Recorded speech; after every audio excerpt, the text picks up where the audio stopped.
Today's video is all about what can set you free. Something that I avoided like a hot damn. This is structure. And the words that are coming out of my mouth, I can't believe I'm saying it, because for years I was like, don't even think about scheduling something with me because I don't schedule anything. I had a blank calendar. I was a commitment phobe. I just thought that freedom and success meant I could do whatever I want all day long and no schedule. It worked. It worked for a while until I hit a major glass ceiling. This was 4 or 5 months ago. I saw one of my revenue streams went from like $12,000 a month, crashed hard. And I don't think it was the business systems. I think it was a glass ceiling that I couldn't hold that amount. And it needed to do that so that I could refocus, restructure, become a new version of myself to go forth again.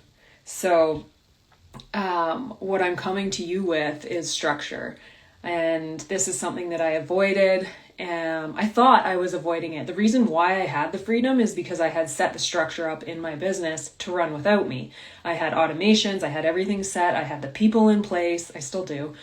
I had everything set up so that I could just do whatever I want all day long as I checked in and made sure VAs were happy, clients were happy. I was outsourcing 95% of what that business needed. And I really had nothing in my schedule. I wasn't consulting anymore. I wasn't booking things in. I was just flying by the seat of my pants. And that worked for a while. I needed that.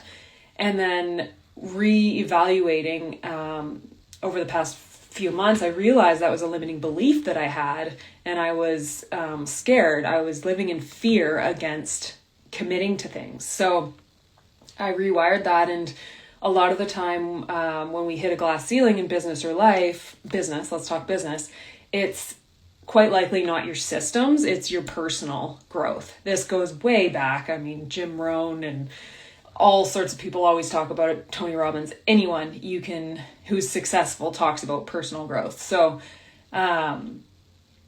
so that's what I did. I took some space from that revenue stream. I didn't try to push sales, or I didn't panic. What's going wrong?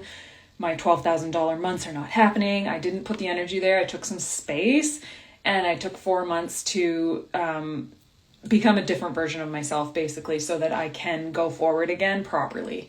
And I actually have a call in a couple minutes. So this is just a quick little video. I haven't done one-on-one consulting for a while because, like I said, I was scared of commitment. I had that limiting belief that if I met with people, it would drain my energy. My child's almost 6, so I didn't actually want to meet with anyone.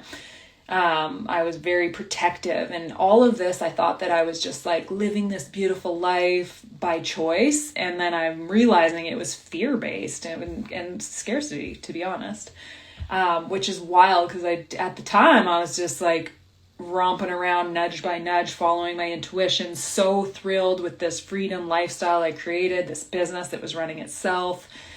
So this next version of myself, I was going to say Steph 2.0, but let's be honest, it's probably Steph 8.0. I've been running my own business since I was young, and this happens. This happens all the time. If you're a business owner, you know what it's all about, that roller coaster. And this is just one revenue stream that I witnessed. So with all of that, so much beauty has come out of that. And one of the things is working consulting again. I used to love consulting. I would do group masterminds, and I would work one-on-one with people to help them transition from their job to their business full time. This isn't new. So that's one of the things that came out of this dip is I started consulting again, and it's fulfilling because I had this business that ran itself. And, sure, I helped my VAs have a better life and, paid them, but it really wasn't that purposeful once I had outsourced 95% of things. I love it. I love that I can help businesses.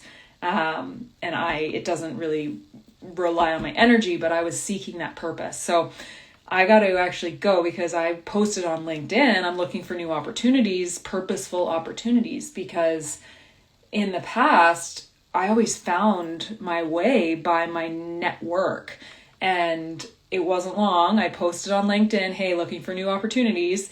And somebody that created a beautiful opportunity for me when I was about 20, I'm 38 now, was the first to respond. So I have a call with him in 2 minutes, which is really exciting because when I was a new graduate dietitian in Halifax, all of my colleagues were moving away for work. And I refused. I was like, I am not leaving the coast. I lived in Halifax, not leaving the coast just for a job. Like, my lifestyle and my health is my priority.